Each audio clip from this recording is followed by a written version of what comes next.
আদালতের নির্দেশে 26,000-এর চাকরি তো আগেই বাতিল হয়ে গিয়েছে, কিন্তু যোগ্য শিক্ষকদের নিয়োগ নিয়ে জটিলতা এখনো কাটলো না। একাদশ এবং দ্বাদশ শ্রেণীর জন্য কাউন্সেলিং শুরু হওয়ার কথা 14ই অগস্ট, কিন্তু তাও আপাতত অনির্দিষ্টকালের জন্য বন্ধ হয়ে গেল। কৃষ্ণেন্দু অধিকারী রয়েছেন টেলিফোন লাইনে। কৃষ্ণেন্দু, কি কারণে 14ই অগস্ট থেকে কাউন্সেলিং শুরু হবে না? দেখো, প্রথমেই বলি যে স্কুল সার্ভিস কমিশন একটা বিজ্ঞপ্তি দিয়েছে যে 14ই আগস্ট থেকে 11-12-এ যারা শিক্ষক হওয়ার প্রার্থী তাদের যে কাউন্সিলিং হওয়ার কথা ছিল 14ই আগস্ট থেকে, সেটা আপাতত স্থগিত রাখা হচ্ছে। যতদিন পর্যন্ত পরবর্তী নির্দেশ দেওয়া হচ্ছে ততদিন পর্যন্ত স্থগিত রাখা হবে। এবং ইতিমধ্যে বহু বিষয়ের কাউন্সিলিং হয়ে গেছে এবং কয়েকটি বিষয়ের 12টা বিষয়ের বাকি ছিল, এবং সেই 12টি বিষয় 14 তারিখ থেকে কাউন্সিলিং ছিল। সেই কাউন্সিলিং স্থগিত রাখার সিদ্ধান্ত নিল স্কুল সার্ভিস কমিশন। দুদিন আগে মধ্যশিক্ষা পর্ষদও যে পুলিশ ভেরিফিকেশন বা মেডিকেল ভেরিফিকেশন সেগুলো স্থগিত রাখার সিদ্ধান্ত নিয়েছিল, এবং তখন থেকেই আশঙ্কা তৈরি হয়েছিল যে 14ই যে আগস্টের 31 অর্থাৎ শেষ দিনের মধ্যে সময়সীমার মধ্যে তাহলে কিভাবে এই শিক্ষক নিয়োগ প্রক্রিয়া সম্পন্ন করা সম্ভব, তা নিয়ে আশঙ্কা তৈরি হয়েছিল। যেটা মূল কারণ হচ্ছে যে সংরক্ষণ নিয়ে, ওবিসি সংরক্ষণ নিয়ে রাজ্য সরকারের সিদ্ধান্ত।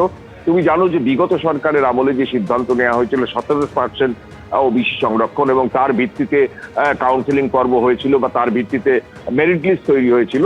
নতুন সরকার এসে সেটা 7% করেছে। সেক্ষেত্রে এই নতুন নিয়মের ক্ষেত্রে যারা পুরনো নিয়মে নিয়োগপত্র পাওয়ার যে দৌড়ে এগিয়েছিলেন তাদের ক্ষেত্রে কি হবে, গোটা বিষয়টা আইনি পরামর্শ দিচ্ছে স্কুল সার্ভিস কমিশন।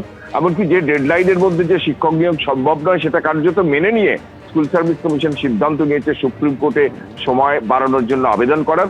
এবং যে বিষয়টা স্পষ্ট হচ্ছে তার ফলে নতুন করে কি তাহলে আবার কাউন্সিলিং পর্ব যেভাবে বন্ধ রাখা আবার প্যানেল তৈরি হবে।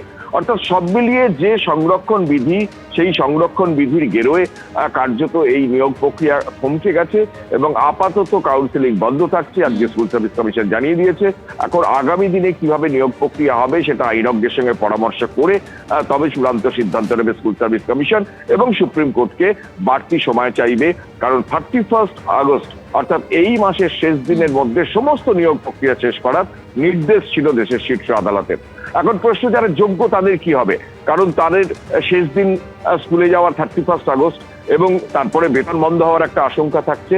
সুতরাং সুপ্রিম কোর্ট কি বলে তার উপরেই অনেক কিছু নির্ভর করছে, এবং ঠিক সেই প্রক্রিয়ায় অনিশ্চয়তার মুখে হাজার হাজার শিক্ষক যারা প্রাতিষ্ঠানিক দুর্নীতির কারণে বিগত সরকারের আমলে চাকরি হারিয়েছেন, তারপর আবার তাদের পরীক্ষায় বসতে হয়েছে, পাশ করতে হয়েছে, পরীক্ষা কাউন্সিলিং পর্ব পর্যন্ত তারা এগিয়েছেন, তারপরও তারা চাকরি নিয়ে একটা অনিশ্চয়তা তৈরি হলো।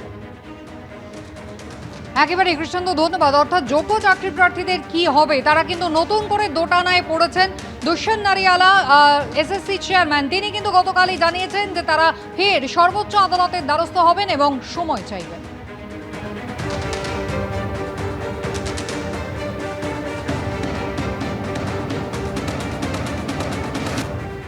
রিক্রুটমেন্টে কাজ চলছে, আমাদের স্টেট লেভেল সিলেকশন টেস্ট 2025-এ কাজ চলছে। এরতে খুব দ্রুত গতিতে কাজ করার পরিকল্পনা নিয়েছি।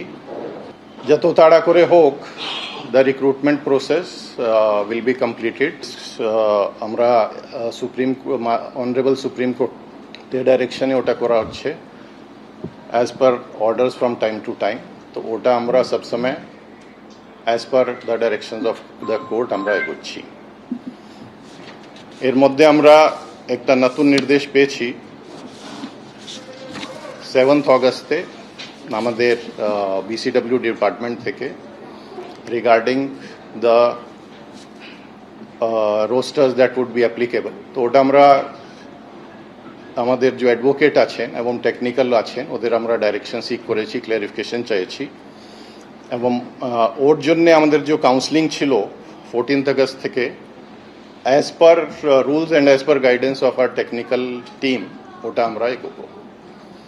তো এটা এখন অবধি যে প্রসেস আছে, এবং গ্রুপ সি গ্রুপ ডির যে আমাদের রিক্রুটমেন্ট প্রসেস আছে তারতেও আমরা তো আনসার কি দিয়ে দিয়েছিলাম। তো ওদের আবার আমরা চেষ্টা করছি কি বিফোর পূজাস ও আমরা ওদের যাতে রেজাল্ট বার করতে পারি। অর্থাৎ নিয়োগ প্রক্রিয়া নিয়ে জটিলতা কিন্তু কাটছে না। 14ই আগস্ট থেকে কাউন্সেলিং শুরু হওয়ার কথা ছিল, যদিও তা আপাতত শুরু হচ্ছে না বলে বিজ্ঞপ্তি দিয়ে জানিয়েছে কমিশন। আর এরই মধ্যে করুণাময়ীতে এসএলএসটি চাকরি প্রার্থীরা মিছিল করলো। এসএসসিকে ঘুমন্ত কুম্ভকর্ণ দেখিয়ে পোস্টার লাগিয়ে বিক্ষোভ দেখানো হয়। সেই ছবি তুলে ধরলেন আমাদের প্রতিনিধি ময়ূর ঠাকুর চক্রবর্তী।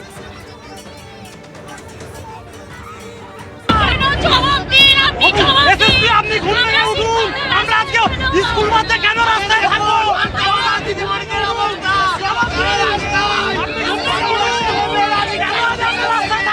কতদিন বঞ্চিত হবে? ভুল করেছি আমরা, নিজেদের ডিগ্রি অর্জন করে কি ভুল করেছি? প্রত্যেকবার সরকার কেন আমাদের রাস্তায় বসাবে?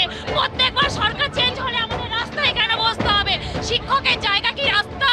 আমরা স্কুলে যেতে চাই, আমরা স্কুলে কি বিক্ষোভ চলছে। আমি স্কুল সার্ভিস কমিশন বলে একটা কুম্ভকর্ণের ছবি, এবং এইভাবেই একজন চাকরি প্রার্থী তিনি শুয়ে রয়েছেন, তাকে বাকিরা ডাকছেন এবং ডাকার মাধ্যমে এখানে আপনারা কি প্রতীকী বিক্ষোভ করছেন?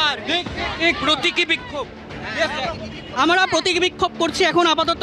এসএসসি আমাদেরকে অনন্তকাল ধরে বসিয়ে রেখেছেন, কোনো রকম কোনো নোটিফিকেশন নেই। হঠাৎ করে আমাদের হচ্ছে এসএসসি টালবাহানার কারণে আমাদেরকে একটা কাউন্সেলিং প্রসেস এবং হচ্ছে ভেরিফিকেশন প্রসেস নোটিশ দিয়ে বন্ধ করে দেওয়া হয়েছে। সুপ্রিম কোর্টের কোনো স্টে অর্ডার নেই, সেখানে কেন এই স্থগিতাদেশ সেটার জবাব চাই।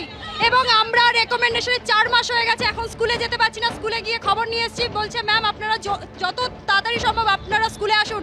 আমাদের শিক্ষক নেই পলিটিক্যাল সায়েন্সের, আমরা প্যারা টিচার দিয়ে পড়াচ্ছি। এই যে স্টুডেন্টদের ভবিষ্যৎ নিয়েও খেলা হচ্ছে এবং তার সাথে আমরা ডিপ্রাইভড হচ্ছি। দুটো শ্রেণী ডিপ্রাইভড হচ্ছে, একটা শিক্ষার্থীরা, একটা শিক্ষকরা। এটা কবে সমাধান হবে? এর দ্রুত জবাব চাই। বারবার বলা হচ্ছে অতিদ্রুত জয়েন করানো হবে। অতিদ্রুতর মানে কি? কি বলতে চাইছে অতিদ্রুত বলতে? আমি একজন 9-10 ক্যান্ডিডেট। এই যে 36,000 রিক্রুটমেন্ট হচ্ছে, এই যে 36,000 রিক্রুটমেন্ট হচ্ছে, এই 36,000-এর মধ্যে সিংহভাগ ভ্যাকেন্সি, অর্থাৎ 23,000 ভ্যাকেন্সি 9-10 শিক্ষকের।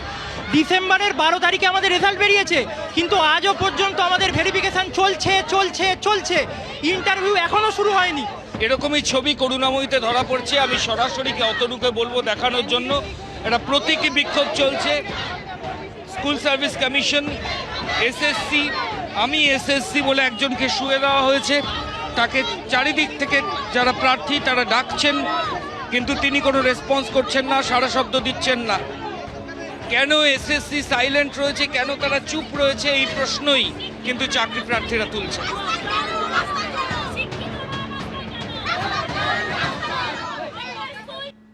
26,000-এর চাকরি বাতিল কারণে নিয়োগের ক্ষেত্রে জটিলতা কিন্তু কোনোভাবেই কাটছে না, কারণ সুপ্রিম কোর্টের যে দেওয়া যে সময়সীমা তার মধ্যে নিয়োগ প্রক্রিয়া শেষ করা যাচ্ছে না। তবে এরই মধ্যে নিয়োগে স্বচ্ছতা আনতে বড় পদক্ষেপ রাজ্য সরকারের। পরিবর্তনের বাংলায় এসএসসির কমিটিতে এবার শিক্ষাবিদরা। নিয়োগ জটিলতার মধ্যে এসএসসিতে নতুন 4 জন সদস্য। এই কমিটিতে রয়েছেন রামকৃষ্ণ মিশনের 3 জন মহারাজ। 3 মহারাজ ছাড়াও কমিটিতে রয়েছেন আইআইএম কলকাতার এক অধ্যাপকও। এসএসসির কমিটিতে রয়েছেন স্বামী আত্মপ্রিয়ানন্দ, কমিটিতে রয়েছেন নরেন্দ্রপুর রামকৃষ্ণ মিশনের স্বামী শাস্ত্রজ্ঞানানন্দ, রয়েছেন স্বামী তত্ত্বসারানন্দ এবং আইআইএম কলকাতার অধ্যাপক রাম্য তারাকাজ ভেঙ্কটেশ্বরানন্দ। এবিপি আনন্দ, এগিয়ে থাকে, এগিয়ে রাখে।